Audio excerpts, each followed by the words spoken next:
Good morning, friends. In the last lecture, we have discussed about problem number 4 and हमने थोड़ा सा problem number 5 का भी थोड़ा सा देखा था हमने, है ना, कंसेप्ट समझे थे, राइट. सो नाउ हम लोग थोड़ा डिटेल में जाएंगे और इस प्रॉब्लम को सॉल्व करेंगे. ओके गाइस, ठीक है. So let start. एक बार फिर से समझा देती हूँ प्रॉब्लम्स को. From the following information find out the claim under loss of profit policy. Okay. Sales in 2012 15 lakh, sales in 2013 18 lakh, 14 21 lakh 60,000, 15 25 lakh 92,000, right. Insured standing charges in 2015 1 lakh 50,000. Date of fire हुई जिस दिन, उस दिन की date है 1 January 2016. Period of dislocation 3 months. Dislocation का period है 3 months का. Sales from 1 January 2015 to 31 March 2015, यानी 3 मंथ्स का, है ना. जो डिसलोकेशन पीरियड है वो लास्ट ईयर का जो उनका सेल्स हुआ था 6,48,000, राइट. एंड जिस दिन आग लगी मतलब 1 जनवरी 2016 टू उसके 3 महीने बाद, उसके 3 महीने तक, यानी 31 मार्च 2016 तक जो हमारा डिसलोकेशन पीरियड है उस दिन तक 1,77,600 का सेल्स हुआ. यानी देखो इसी टाइम पीरियड में लास्ट ईयर में 6,48,000 का सेल्स हुआ था एंड नेक्स्ट ईयर में आग लगने की वजह से सिर्फ 1,77,600 का ही सेल्स हुआ. इट मीन्स कि हमारा शॉर्ट सेल बहुत ज्यादा हुआ है ना. बहुत ही मतलब बहुत डिफरेंस आया है हमारा सेल्स में, है ना. इंडेमनिटी पीरियड है 9 मंथ्स का. 9 मंथ्स का इंडेमनिटी पीरियड है. पॉलिसी अमाउंट है 7,50,000. पॉलिसी अमाउंट कितनी है 7,50,000, राइट. सो नाउ देखो यहाँ पे जो है, यहाँ पे मल्टीपल सेल्स दिए हुए हैं, मल्टीपल ईयर के सेल्स दिए हुए हैं. तो हमें सबसे पहले हमें मल्टीपल सेल्स में क्या क्या अंदाजा, मतलब क्या क्या चीजें हुई है ये हमें यहाँ पे देखना है. तो सबसे पहले हम लोग देखेंगे कि सेल्स जो है, सबसे पहले क्वेश्चन आपके साथ रखना है आपको. सेल्स जो है 2012 का, उसमें देखना है आपको. सॉरी, सबसे पहले हम लोग सेल्स जो है 2015 का देखेंगे, राइट. सो 2015 जो लास्ट हमारा जो प्रीवियस ईयर है, हमारा करंट ईयर क्या है 2016 और हमारा जो प्रीवियस ईयर है वो क्या है 2015. अभी देखो गाइज 2015 में जो सेल्स हुआ था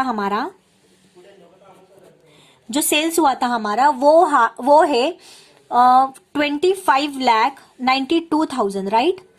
25,92,000, ओके. एंड जो 2000 अभी ये क्या है 2015 का सेल्स है. एंड इफ वी कंपेयर 2014 का सेल्स, 2014 है ना, ये जो है ये, और 2014 का सेल्स जो है वो कितना है 21,60,000, राइट. यानी कि देखो 14 में सेल्स कितना हुआ था 21,60,000 एंड 2015 में सेल्स कितना हुआ था 25,92,000. इट मीन्स कि यहाँ पे सेल्स के अमाउंट क्वांटिटी ज्यादा हो गई है ना. यहाँ पे सेल्स इंक्रीज हो गया ना यहाँ पे. तो कितने रुपीज से इंक्रीज हो गया सेल्स, ये हो गया 4,32,000 से हमने ज्यादा बिक्री की 2015 में, है ना. 4,32,000 से इंक्रीज हुआ. इट मीन्स कितने परसेंट इंक्रीज हुआ ये as compare to the last year, कितने परसेंटेज से इंक्रीज हुआ. तो हमें परसेंटेज निकालना है. तो इसका परसेंटेज का सबसे पहले हमें क्या फॉर्मूला लेना है, इन दोनों का डिफरेंस, है ना, इन दोनों का डिफरेंस अपॉन लास्ट ईयर का सेल्स, इन दोनों का डिफरेंस अपॉन लास्ट ईयर का सेल्स इनटू 100. तो हमें जो है परसेंटेज है वो हमें मिल जाएंगे. दोनों का डिफरेंस लास्ट ईयर का सेल्स इनटू 100, ये ध्यान में रखो. इट मीन्स कि 20% से हाइक हुई है इस साल, यानी नेक्स्ट ईयर में 20% ज्यादा हमने सेल्स किया है as compare to the last year. Okay, ये हो गया 14-15 का. Now we will see 13-14. Okay, यहां पे हम लोग देखेंगे 14 में 21,60,000 का सेल्स हुआ था. तो 2013 में कितना हुआ था 18 लाख, है ना. इट मीन्स कि कितना इंक्रीज हुआ है 3,60,000. 3,60,000 का इंक्रीज हुआ है ना. इट मीन्स कि कितने परसेंटेज से इंक्रीज हुआ है 14 में एज कंपेयर टू 13. तो दोनों का डिफरेंस अपॉन लास्ट ईयर का सेल्स, लास्ट ईयर का 18 लाख इंटू 100. करो कैलकुलेटर से. ये भी आ गया 20%. इट मीन्स कि 13 में 18 लाख का सेल्स हुआ, 14 में 21,60,000 का सेल्स हुआ, 3,60,000 से ज्यादा हुआ. इट मीन्स कि कितना परसेंटेज हुआ, तो 20% ज्यादा हो गया. ओके, ये हो गया 13, 14, 14, 15 हो गया. अभी इसके बाद हमें क्या देखना है, 12, 13, 2012, 13, 2012, राइट है ना. 2013 में कितना हुआ था, 18 लाख. 12 में कितना हुआ था, 15 लाख, राइट. कितने रुपीज से ज्यादा हो गया सेल्स, 3 लाख, है ना. तो दोनों का डिफरेंस हमें लेना है, right. 3 lakh upon last year का प्रॉफिट, लास्ट ईयर का सेल्स 15 लाख इंटू 100. तो करो कितने रुपये, कितने परसेंट ज्यादा हो गया यहाँ पे सेल्स, 20%, राइट. तो हम लोग देख रहे हैं कि 12, 13 में भी 20% हाइक हुई है, 13, 14 में 20% हाइक हुई है, 14, 15 में 20% हाइक हुई है. तो 15, 16 जो मतलब कि यहाँ पे भी 20% ही हाइक होना है, राइट. तो जब भी हम शॉर्ट सेल लेंगे, शॉर्ट सेल हम लोग जब निकालेंगे तब हमें यहाँ पे 20% हाइक निकालनी है. Okay guys, okay. So let's start कि यहाँ पे हर साल 20% से ज्यादा हम लोग सेल्स कर रहे हैं. तो सबसे पहले हमें यहाँ पे लेना पड़ेगा calculation of short sale, right. Calculation of short sales. इसका फॉर्मूला है सेल्स लास्ट ईयर का, है ना. यानी कि 1 January 2015 to 31 March 2015, right. Last year का उन्होंने ऑलरेडी रेडीमेड ही दे रखा है. How much, 6,48,000, right. ओके. अभी हम लोग इसके बाद हम लोग क्या करेंगे, ये लास्ट ईयर का है ना, तो हम लोग यहाँ पे जो भी ऐड हुआ है, जो भी रेजिंग हो रहा है, मतलब जितने परसेंटेज से सेल्स रेज हो रहा है हर साल, वो परसेंटेज हमें यहाँ पे ऐड करना होगा. So increase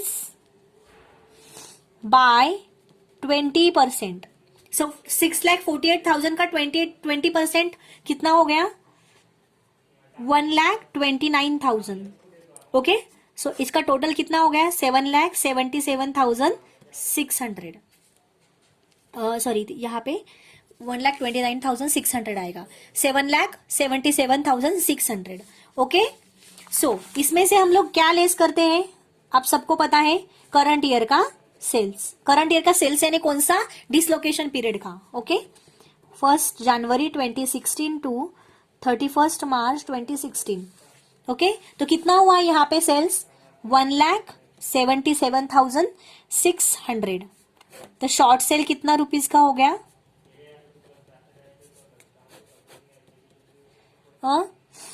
6 lakh, right. 6 lakh का शॉर्ट सेल आ गया समझ में. देखो एक बार फिर से समझा देती हूँ.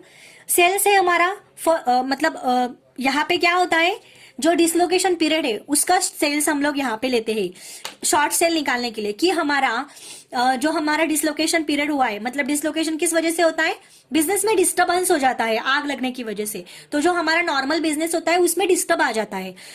तो हम लोग एक जगह से दूसरे जगह पे हम लोग बिजनेस को ले जाते हैं, है ना. And that is the thing कि आपको जो आपके जो बिजनेस पे जो इम्पैक्ट है वो इम्पैक्ट हो जाता है जस्ट बिकॉज ऑफ फायर, है ना. सो डिसलोकेशन पीरियड कितने महीने का था, यहाँ पे 3 मंथ्स का था, है ना. तो ये 3 महीने में हमारा सेल्स पे तो इम्पैक्ट होगा ही, ऑब्वियसली होगा, है ना. तो हम लोगों ने कंपेयर किया लास्ट ईयर के ये पीरियड में, कि इस पीरियड में लास्ट ईयर में हमारा कितना सेल हुआ था. तो उन्होंने ऑलरेडी क्वेश्चन में दे रखा है कि लास्ट ईयर में हमारा जो इस साल का जो डिसलोकेशन पीरियड है, आग लगने के डेट से लेकर 3 महीने तक, यानी मार्च तक. ओके, मार्च तक. तो इस पीरियड में हमारा जो सेल्स लास्ट ईयर में हुआ था 6,48,000, ओके, बट इस साल आग लगने की वजह से हमारा कितना रुपीस का हुआ, सिर्फ 1,77,600 का। और ये जो है ये हर साल 20% इंक्रीज होता जाता है। हमने जैसे यहाँ पे देखा हर साल ये इंक्रीज होते जा रहा है। तो 1,29,600, इट मीन्स कि हमारा टोटल सेल हुआ 7,77,600, राइट। तो यहाँ पे सेल्स कितने रुपए, तो लेस यहाँ पे इस साल का डिसलोकेशन पीरियड में सेल्स हुआ हमारा 1,77,600, इट मीन्स कि हमारा 6 लाख का कम सेल हुआ है ना। तो शॉर्ट सेल्स हमारा कितना हो गया, 6 लाख का। ओके, इसके बाद हम लोगों को क्या प्रिपेयर करना होता है, rate of gross profit. Okay, calculation of gross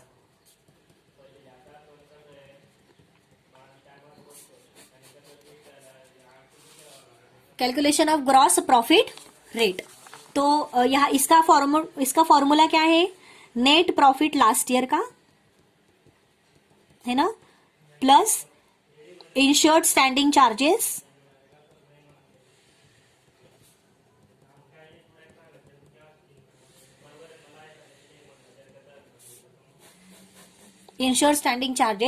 upon sale for the previous year, है ना, सेल्स फॉर द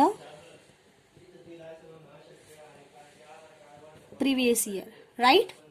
ये तो हमें पता ही है, इनटू 100। तो नेट प्रॉफिट यहां पे दे रखा है क्या, नो। इंश्योर स्टैंडिंग चार्जेस है हमारे पास, क्वेश्चन में दे रखा है, देखो insure standing charges 1,50,000 upon last year का sales, last year sorry insure standing charges 1,50,000, नहीं नेट प्रॉफिट है आई थिंक हमारे पास ना, हाँ yes yes we have net profit 1,50,000, right. And insure standing charges कितने हैं, 1,09,200, राइट सॉरी 1,09,200। लास्ट ईयर का प्रॉफिट कितना है, यानी 2015 का प्रॉफिट कितना है, प्रॉफिट नहीं सेल्स 25,92,000, राइट, इंटू 100, है ना। तो 1,50,000 प्लस 1,09,200 अपॉन 25,92,000 इंटू 100 करो कैलकुलेटर से, तो हमें रेट मिल जाएगा। रेट आ गया 10%, राइट, रेट आ गया 10%। ओके, तो हमारा ग्रॉस प्रॉफिट रेट है 10%। नाउ इसके बाद हम लोग क्या प्रिपेयर करते हैं, loss of profit on sales, है ना, loss of profit on sales, right. इसका फॉर्मूला क्या होता है, gross profit rate into short sales. तो हमारे पास ये दोनों है, ग्रॉस प्रॉफिट रेट कितना दिया है 10%, इंटू शॉर्ट सेल्स कितना है 6 लाख, राइट, हमने निकाला है ना 6 लाख। ओके, तो 6 लाख पे 10% कितना हो गया 60,000, इट मीन्स कि हमारा लॉस ऑफ प्रॉफिट कितना हो गया 60,000, हमारा लॉस ऑफ प्रॉफिट कितना रुपीस का हो गया 60,000, है ना। सो नाउ फोर्थ क्या आ जाएगा, एवरेज क्लॉज। बट यहां पे जो एवरेज क्लॉज जो हम एप्लीकेशन जो लेते हैं एवरेज क्लॉज का, उसका हम यहाँ पे सबसे पहले हम लोग क्या करते हैं कि इंश्योर्ड रिक्वायर्ड, है ना, इंश्योरेंस शुड बी रिक्वायर्ड, हम लोग कितना लेते हैं वो हमें चाहिए कि इंश्योरेंस पॉलिसी हमने कितने रुपीस की लेनी चाहिए थी। तो हम लोग सबसे पहले यहाँ पे उसका फॉर्मूला ले लेंगे और हमें पता चलेगा कि कितना होना चाहिए। ओके, सो यहाँ पे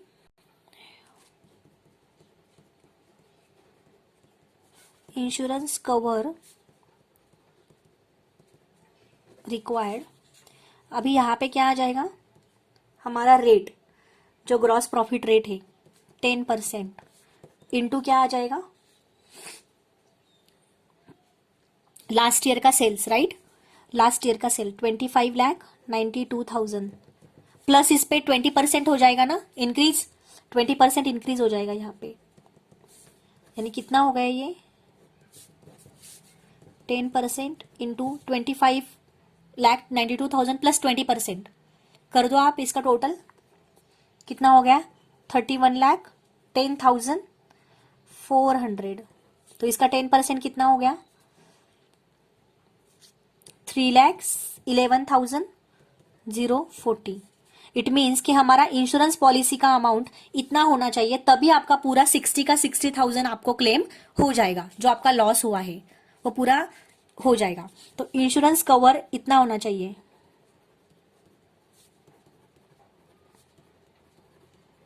इट मीन्स कि आपका इंश्योरेंस पॉलिसी इतने रुपीज का होना चाहिए, तभी आपके 60,000 रुपीज कवर हो जाएंगे। तो हमारे पास पॉलिसी कितने रुपीज की है? वी हैव इंश्योरेंस पॉलिसी कितने रुपीज की है? ऑब्वियसली 7,50,000 रुपीज की। तो ज्यादा है ना। इट मीन्स कि वो क्या बोल रहा है क्वेश्चन कि इंश्योरेंस पॉलिसी हमारे पास 3,11,040 रुपीज की होनी चाहिए, तभी हमारे पूरे के पूरे 60,000 रुपीज कवर हो जाएंगे। बट हमारे पास तो है, हमारे पास तो इससे ज्यादा है पॉलिसी। तो आप बोलो यहां पे एवरेज क्लॉज अप्लाई होगा? नहीं होगा, क्योंकि हमारे पास ज्यादा है इंश्योरेंस पॉलिसी के amount as compare to this, है ना। तो पूरा का पूरा हमारा इंश्योरेंस क्लेम कवर हो जाएगा 60,000 रुपीज का। समझ में आ गया? Okay, I hope. देखो, लॉस ऑफ प्रॉफिट था हमारा 60,000 रुपीज। इंश्योरेंस कवर रिक्वायर्ड कि 60,000 पूरा का पूरा लॉस, 100% लॉस हमारा रिकवर करने के लिए इंश्योरेंस पॉलिसी हमारे पास कितने रुपीज की होनी चाहिए? तो इसका फॉर्मूला हमने यहां पे देखा, 10% हमारा ग्रॉस प्रॉफिट रेट आ गया इनटू लास्ट ईयर का सेल्स, है ना। इस पे 20% हाई के, राइट, जो हमने निकाला था 20% हाई के। तो 25 इस पे ये सेल्स पे 20% हाई होने के बाद इसका अमाउंट आ गया 31,10,400, है ना। मतलब एक करंट ईयर का सेल्स हमें यहाँ पे मिल गया। तो करंट ईयर का सेल्स हमें यहाँ पे मिल गया। तो करंट ईयर का सेल्स कितना हो गया? 31,10,400। इस पे 10%, इस पे 10%। तो इट मीन्स कि हमारा जो इंश्योरेंस पॉलिसी का अमाउंट है वो कितना होना चाहिए था? 3,11,040। तभी जाके इतने रुपीस का अगर हमारे पास पॉलिसी है, तभी हमारा पूरा का पूरा इंश्योरेंस रिकवर होगा। लेकिन हमारे पास है पूरा का पूरा, हमारे पास तो इससे ज्यादा रुपीस का इंश्योरेंस पॉलिसी है। इट मीन्स कि हमारा पूरा का पूरा 60,000 रुपीज का अमाउंट रिकवर हो जाएगा। हमारे पास इंश्योरेंस पॉलिसी का अमाउंट ज्यादा है, इसलिए यहाँ पे एवरेज क्लॉज अप्लाई नहीं होगा। एवरेज क्लॉज कब अप्लाई होता है? जब हमारे पास इंश्योरेंस पॉलिसी की अमाउंट कम होती है, जो इंश्योरेंस रिक्वायर्ड अमाउंट से कम होती है ना। इंश्योरेंस पॉलिसी की अमाउंट हमारे पास कम होती है, तभी हम लोग एवरेज क्लॉज अप्लाई करते हैं। समझ में आ गया? Okay, I hope you all are understand what we have what we have studying right we have studied right now. Okay, so ये था हमारा problem number 5। Now I hope आपको समझ में आ गया प्रॉब्लम नंबर 5। देखो गाइज, बहुत ही इजी प्रॉब्लम्स है, सिर्फ अंडरस्टैंडिंग की जरूरत है। यहाँ पे मल्टीपल सेल्स दिए थे। मल्टीपल सेल्स इसलिए दिए थे कि आपको पता चले कि हर साल कितने रुपीज का सेल्स ज्यादा हो रहा है, हर साल कितने परसेंट से सेल्स ज्यादा हो रहा है, कितने रुपीज से सेल्स ज्यादा हो रहा है। तो इसलिए हमने यहाँ पे हर साल 20% से हमारा सेल्स ज्यादा हो रहा है, इसलिए हमने यहाँ पे निकाल लिया। फॉर्मूला आपको पता है, दोनों का difference last year current year का प्लस अपॉन लास्ट ईयर का सेल्स इनटू 100, तो हमें यहाँ पे परसेंटेज मिल जाएगा कि हमारा कितने परसेंट से हाइक हो रहा है हर साल। तो हमने इस तरह से शॉर्ट सेल प्रिपेयर किया। Then we identified gross profit rate and then हमें लॉस ऑफ प्रॉफिट मिल गया।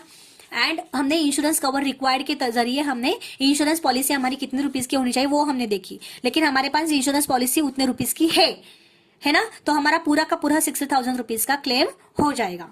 ओके, तो ये था हमारा problem number 5। Now we are going to discuss problem number 6। ठीक है, प्रॉब्लम नंबर 6।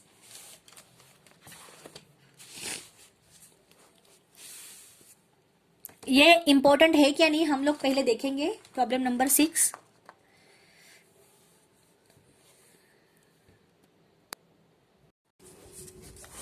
देखो यहाँ पे क्या दिया है, Akash traders Ahmednagar are insured under a loss of profit policy for ₹1,26,000।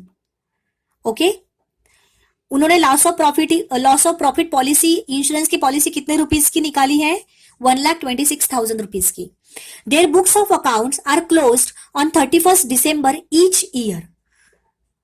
What is their financial year? 31st December, 1st January to 31st December. Okay. The fire occurred in the premises of the business on 1st September, I think, no? June, July, August. July, yeah. Okay. 1st July 2015. Okay. The record saved disclose the following information. Okay.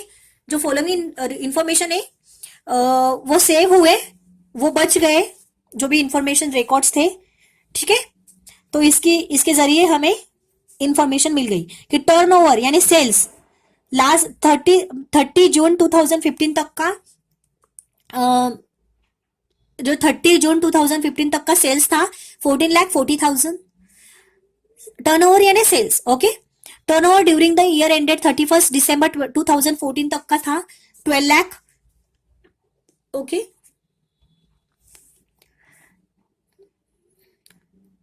Turnover from 1st July 2015 to 30 September 2015 का sales था 60,000। Okay, turnover in the corresponding period of 2014, corresponding period, okay, 3,60,000 का था। Standing charges for the year ending 31st December 2014 72,000 था। Net profit during the year ending 31st December 2014, net profit कितने rupees का है? 48,000 rupees का। Okay, it has been ascertain that the business has consistently shown an increase of 25%। देखो यहाँ पे readymade दे दिया उन्होंने कि बिजनेस 25% से इंक्रीज कर रहा है हर साल। Okay, in turnover in the months of preceding the fire over corresponding period of the previous year. Okay, कि उन्होंने क्या बोला कि जो प्रीवियस ईयर का जो करस्पॉन्डिंग पीरियड था, मतलब जो डिसलोकेशन पीरियड जो हम बोल सकते हैं, उसमें 25% का हाइक हुआ है। उसमें क्या हुआ है? 25% का इंक्रीज हुआ है। तो हम लोग ये इंक्रीज का यहाँ पे 25% ले लेंगे जब हम शॉर्ट सेल करेंगे। ओके गाइस, ठीक है, समझ में आ गया? देखो 2015 30 जून 2015 यानी आग लगने के एक दिन पहले तक का हमारा सेल्स कितना था? 14,40,000।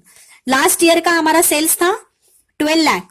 ओके, हमारा डिसलोकेशन पीरियड ये जो है आग लगने तक का डिसलोकेशन पीरियड बोल सकते हैं हम लोग इसको, क्योंकि आग लगने के बाद का पीरियड है ना ये। 1 जुलाई को आग लगी, उसके बाद तक का ये डिसलोकेशन पीरियड कितने रुपीस का है? टर्नओवर 60 लाख। करस्पॉन्डिंग पीरियड यानी कि इसी मतलब ये जो पीरियड है ना, इसका लास्ट ईयर का पीरियड में हमारा 3,60,000 रुपीज का सेल्स हुआ, और उसी पीरियड में करंट ईयर में हमारा आग लगने की वजह से कितने रुपीज का हुआ? सिर्फ 60,000 रुपीज का हुआ। ओके, स्टैंडिंग चार्जेस दिए हुए हैं, नेट प्रॉफिट दिया हुआ है, और 25% हाइक हो रही है, ऐसा उन्होंने बोला है। Calculate the amount of claim. बहुत ही इजी प्रॉब्लम है, आपको आई होप आप खुद से सॉल्व कर सकते हो। ठीक है, now we are going to solve this problem. ठीक है, सो प्रॉब्लम नंबर 6। सबसे पहले हम लोग क्या लेते हैं, यहाँ पे कुछ मल्टीपल सेल्स नहीं दिए हुए। ओके, तो हमें रेडीमेड ही हमें अमाउंट दे रखी उन्होंने। तो यहाँ पे हम लोग क्या लेंगे? सबसे पहले calculation of short sales.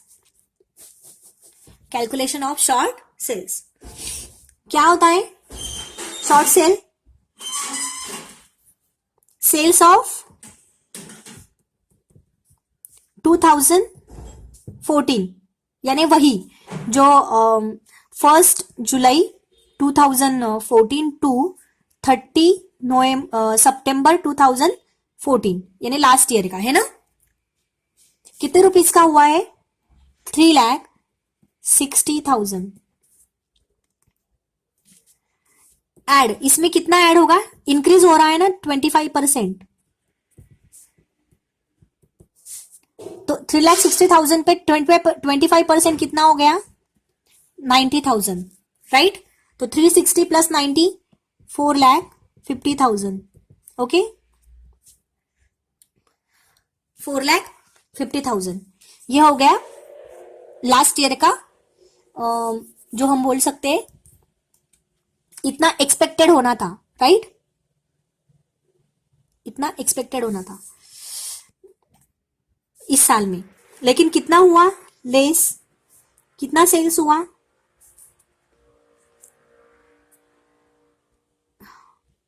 1 July 2015 to 30 सितंबर 2015 कितने रुपीस का हुआ? सिर्फ 60,000 रुपीज का सेल्स हुआ.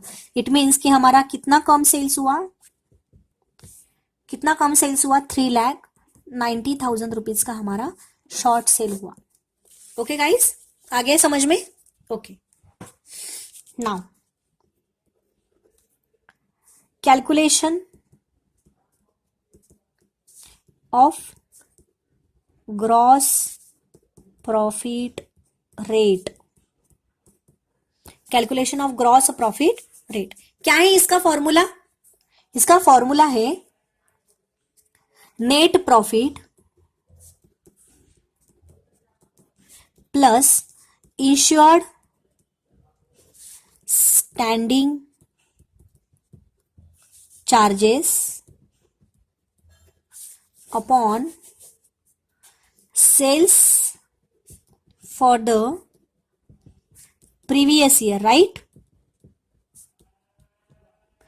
Into 100, right?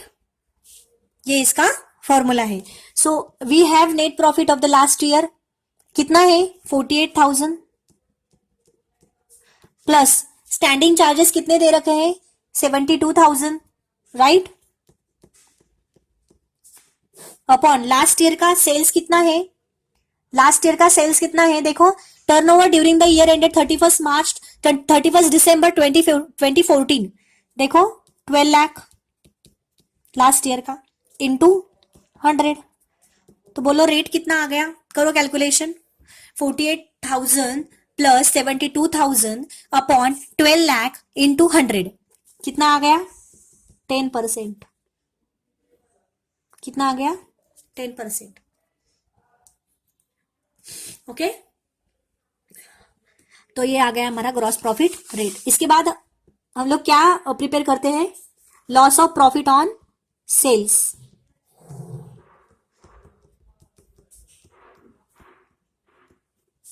Loss of profit on sales. तो इसका क्या फॉर्मूला होता है? Gross profit rate into short sales, right? तो बोलो ग्रॉस प्रॉफिट रेट कितना है? 10%. शॉर्ट सेल कितना है हमारा? 3,90,000. इट मीन्स कि हमारा लॉस कितना हो गया?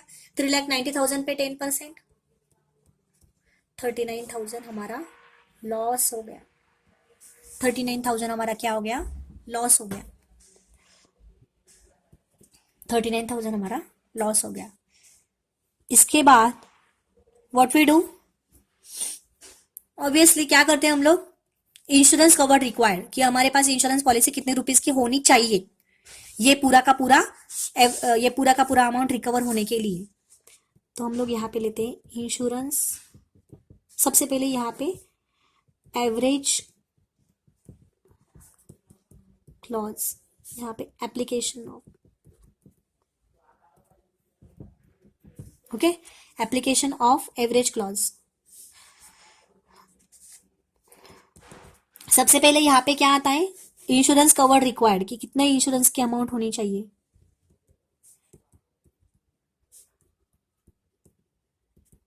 राइट? तो यहाँ पे ग्रॉस प्रॉफिट का रेट होता है 10% प्लस इनटू करंट ईयर का सेल्स, है ना? तो करंट ईयर का सेल्स हमें पता है, यस हमें पता है, राइट? 14,40,000. इस पे 25% हाइक होना है, राइट? इस पे 25% इंक्रीज होना है, तो इस पे 25% इंक्रीज यानी कितना हो गया देखो आप, 10%, 25% इंक्रीज हुआ है ना इस पीरियड में, तो कितना हो गया 14,40,000 पे 25% यानी 3,60,000 यानी टोटल आ गया 18 लाख। 18 लाख, तो 18 लाख पे 10% कितना हो गया 1,80,000 आई थिंक, राइट। तो इंश्योरेंस कवर रिक्वायर्ड यानी इंश्योरेंस की पॉलिसी कितनी होनी चाहिए 1,80,000 रुपीज की, राइट। 1,80,000 रुपीज की पॉलिसी होनी चाहिए।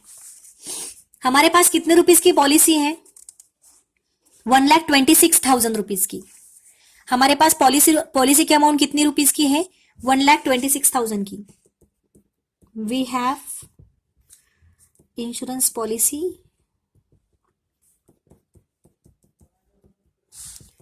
1,26,000 रुपीज की।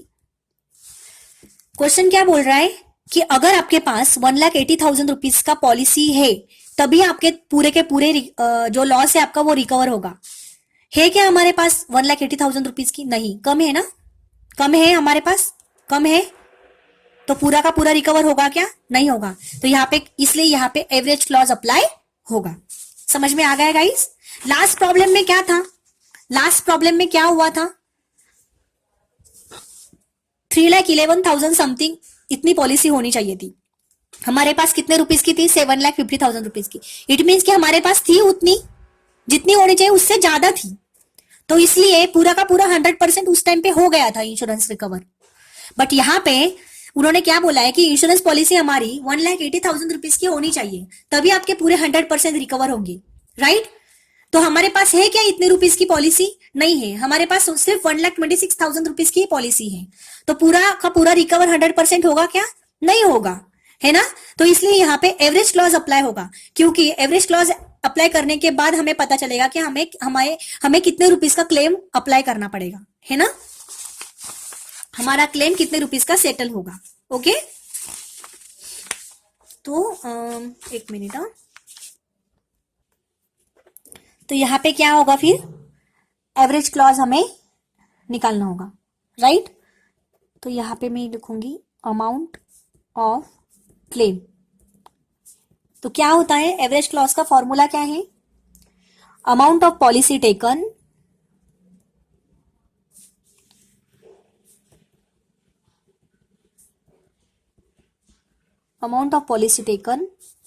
अपॉन इंश्योरेंस कवर रिक्वायर्ड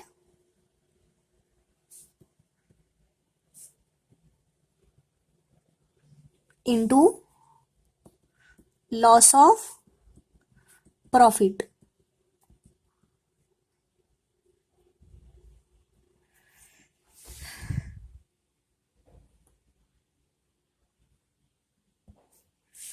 क्या अमाउंट ऑफ पॉलिसी, सॉरी इसका स्पेलिंग गलत हो गया,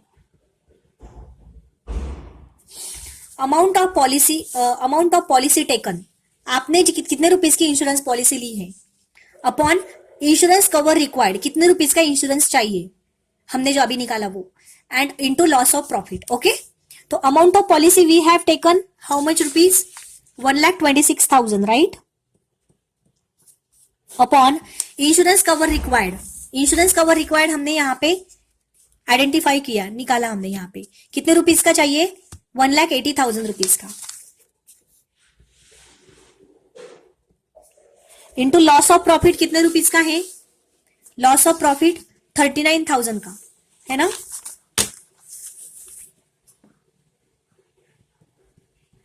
$39,000 का, तो इससे हमें पता चलेगा कि हमारा क्लेम कितने रुपीज का होगा। करो कैलकुलेटर से, 1,26,000 अपॉन 1,80,000 इंटू 39,000, 27,300। तो हमारा अमाउंट ऑफ क्लेम होगा 27,300 रुपीज का।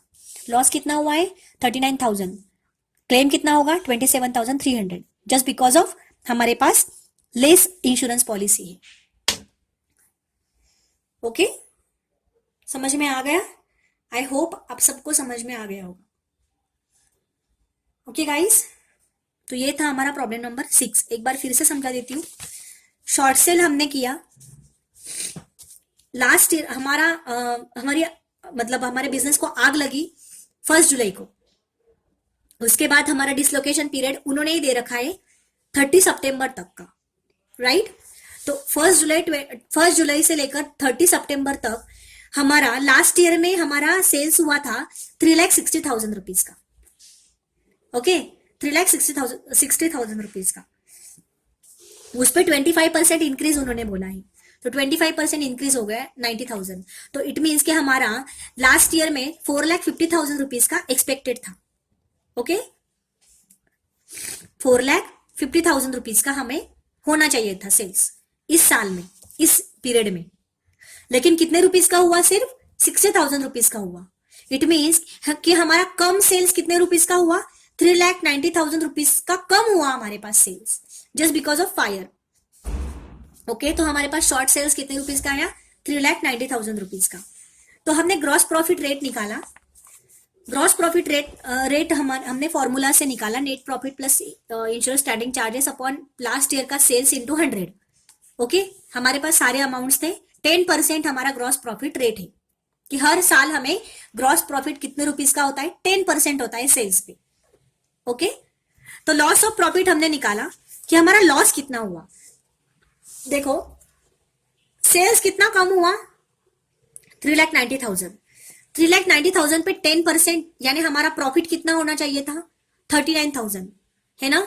तो हमको सेल्स कम होने की वजह से प्रॉफिट 39,000 का हुआ ही नहीं। इट मीन्स कि हमारा ये प्रॉफिट पे लॉस हो गया 39,000 का। तो ये तो इंश्योरेंस कवर होना चाहिए, है ना? तो हमने इसके बाद हम लोग एवरेज क्लॉज अप्लाई करते हैं। एवरेज क्लॉज अप्लाई करने से पहले हमारे पास इंश्योरेंस पॉलिसी के अमाउंट कितने होने चाहिए, यानी इंश्योरेंस कवर रिक्वायर्ड कितना होना चाहिए, वो हमें यहाँ पे निकालना होता है। ओके तो हमने जो यहाँ पे निकाला 10% rate of gross profit into current year का जो हमारा सेल्स है वो, इस पे 25% हाइक। ओके जो दिया है, जो गाइस देखो अगर उन्होंने कुछ रेट दिया हुआ है, इंक्रीज हो रहा है सेल्स पे, हमारा बिजनेस इंक्रीज हो रहा है, तो हमें दो जगह पे हमें ये इंक्रीज करना है, ऐड करना है। एक तो शॉर्ट सेल में और दूसरा जब हम इंश्योरेंस कवर रिक्वायर्ड लेते हैं उस टाइम पे। ओके तो लास्ट ईयर में देखो, लास्ट ईयर में क्या हुआ था? लास्ट ईयर में हमारे पास करंट ईयर का सेल्स नहीं था, करंट ईयर का सेल्स नहीं था, इसलिए हमने लास्ट ईयर का सेल्स पे लिया था। ओके 20%। अभी देखो यहाँ पे उन्होंने क्या बोला है कि वी हैव करंट ईयर का यानी कि 30 जून तक का हमारे पास सेल्स है टू 14,40,000। उस पर 25% हमने ले लिया तो कितना हो गया? 18 लाख। तो 18 लाख पे 10% कितना हो गया? 1,80,000। ओके 1,80,000 हमारा इंश्योरेंस कवर, इंश्योरेंस पॉलिसी का अमाउंट होना चाहिए था। लेकिन हमारे पास है क्या? उतना नहीं है। हमारे पास कितना है? 1,26,000 ही है। हमारे पास कितना है? 1,26,000 का ही पॉलिसी है, राइट? तो इट मींस कि हमारे पास 1,80,000 रुपीज का चाहिए था, होना चाहिए था पॉलिसी, लेकिन हमारे पास 1,26,000 का ही है। तो पूरा इंश्योरेंस पॉलिसी रिकवर होगा क्या लॉस का? नहीं होगा, क्योंकि हमारे पास उतनी पॉलिसी ही नहीं है। ओके तो यहाँ पे एवरेज क्लॉज अप्लाई होगा। तो अमाउंट ऑफ क्लेम क्या, यानी कि एवरेज क्लॉज का फॉर्मूला क्या है? Insurance policy taken upon insurance cover required into loss of profit. तो insurance policy we have taken how much rupees? 1,26,000 upon insurance cover required जो हमने अभी निकाला वो कितना है? 1,80,000। हमारा लॉस कितना हुआ है प्रॉफिट पे? 39,000। इट मीन्स कि इसका कैलकुलेशन करने के बाद हमें पता चलेगा कि हमारा क्लेम 27,300 रुपीज का ही अप्लाई होगा, कवर होगा। ओके आई होप आप सबको समझ में आ गया होगा कि मैं क्या समझा रही हूँ। ओके सो ये था हमारा प्रॉब्लम नंबर 6। और हमने यहां तक देखा कि लॉस ऑफ प्रॉफिट का कंसेप्ट क्या होता है, इसके प्रॉब्लम्स कैसे होते हैं और हम लोग कैसे क्लेम कर सकते हैं अगर हमने लॉस ऑफ प्रॉफिट की पॉलिसी टेकन ओवर की हुई है तो। ओके गाइस आई होप आप सबको समझ में आ गया हो कि मैं क्या समझा रही थी। ओके, तो इस तरह से हमने लॉस ऑफ प्रॉफिट के प्रॉब्लम्स देखे, लॉस ऑफ स्टॉक पॉलिसी के प्रॉब्लम्स देखे। दो सेक्शंस थे इंश्योरेंस क्लेम अकाउंट्स में। लॉस ऑफ स्टॉक पॉलिसी, अगर लॉस ऑफ स्टॉक पॉलिसी अगर हमने टेकन ओवर की है तो हम लोग कैसे क्लेम निकालते हैं, और लॉस ऑफ प्रॉफिट पॉलिसी अगर हमने टेकन ओवर की है तो हम लोग कैसे क्लेम निकालते हैं। तो ये दोनों प्रॉब्लम हमने सीखे, दोनों सेक्शंस हमने सीखे। बहुत ही इजी है, समझ में तभी आएगा जब आप रिवीजन करोगे, कंसेप्ट्स क्लियर होंगे आप आपको तभी तभी आपको ये इस प्रॉब्लम समझ में आएंगे। देखो गाइस, मेरी तरफ से मैंने 100% कॉन्ट्रीब्यूशन दिया, 100% मैंने ट्राई किया है कि आपको समझ में आए, बाकी तो आप सबके ऊपर है। 24 आवर्स वी हैव, 24 आवर्स में से मैं आपको 45 मिनट्स का ही आपको लेक्चर देती हूँ, बाकी के 23 आवर्स 15 मिनट्स यू हैव। सो आपको तो ज्यादा मतलब आपको रिवीजन करना है, तो इसको ये 45 मिनट्स को आपको कितना आपको इम्प्लीमेंट करना है, कितना कितना उसको इम्प्रूव आपके इसमें, आपके जो कंसेप्ट है उसमें आपको कितना इम्प्रूव करना है आपके अंडरस्टैंडिंग में, वो आप पे निर्भर होता है, आप पे डिपेंड होता है। ओके गाइज, तो आपको आई होप आप सबको समझ में आ गया होगा कि मैं आपको क्या समझा रही हूँ। ओके, मैंने हर तरफ से मैंने आपको समझाने की कोशिश की, सारे कंसेप्ट क्लियर करने की कोशिश की। स्टैंडिंग चार्जेस क्या होता है, क्लेम क्या होता है, इवन इंश्योरेंस क्या होता है, मैंने आपको सब कुछ समझा दिया है। ओके, आई होप कि आपको सब कुछ समझ में आ गया होगा, आपको इजी जा रहे होंगे ये प्रॉब्लम से, टॉपिक ही आपको इजी जा रहा होगा। ये टॉपिक जो है ये कंपलसरी टॉपिक है, just keep in your mind. Okay, ये कंपलसरी टॉपिक है। बैंक फाइनल अकाउंट को और कोऑपरेटिव फाइनल अकाउंट आएगा। ओके, तो ये था हमारा इंश्योरेंस क्लेम अकाउंट जो कि कंपलसरी टॉपिक है और बहुत ही इजी टॉपिक है, आसानी से आप नंबर्स ला सकते हो, मैं उतना गारंटी आपको दे सकती हूँ। सिर्फ गाइस रिवीजन की जरूरत है। मैंने जितने प्रॉब्लम्स आपको आपके लिए है उतने आपको रिवीजन करनी है, उतने के उतने प्रॉब्लम्स आपके पूरे लर्न हो जाने चाहिए, और आपको कंसेप्ट समझ में कंसेप्ट अगर आपके क्लियर है आपको सब कुछ समझ में आ जाएगा। मैंने आपको कितना पढ़ाया है, आप बार बार वीडियो देखो, बार बार रिवीजन करो, अब देखो गाइज आप मास्टर हो जाओगे उसमें। ओके, इसी टाइप के क्वेश्चन आएंगे, इससे अलावा कोई क्वेश्चन, कौन से भी टाइप के क्वेश्चन नहीं आएंगे। बस आप इतना कर लो, everything will be easy. Okay, तो ये था हमारा प्रॉब्लम नंबर 6, ये था हमारा topic insurance claim account. I hope आप सबको समझ में आ गया है। लास्ट सेक्शन के हमने 5 प्रॉब्लम देखे, इस सेक्शन के लास्ट सेक्शन के मतलब लॉस ऑफ स्टॉक पॉलिसी के हमने 5 प्रॉब्लम्स देखे, लॉस ऑफ प्रॉफिट पॉलिसी के हमने 6 प्रॉब्लम्स देखे, टोटल हमारे 11 प्रॉब्लम हो गए।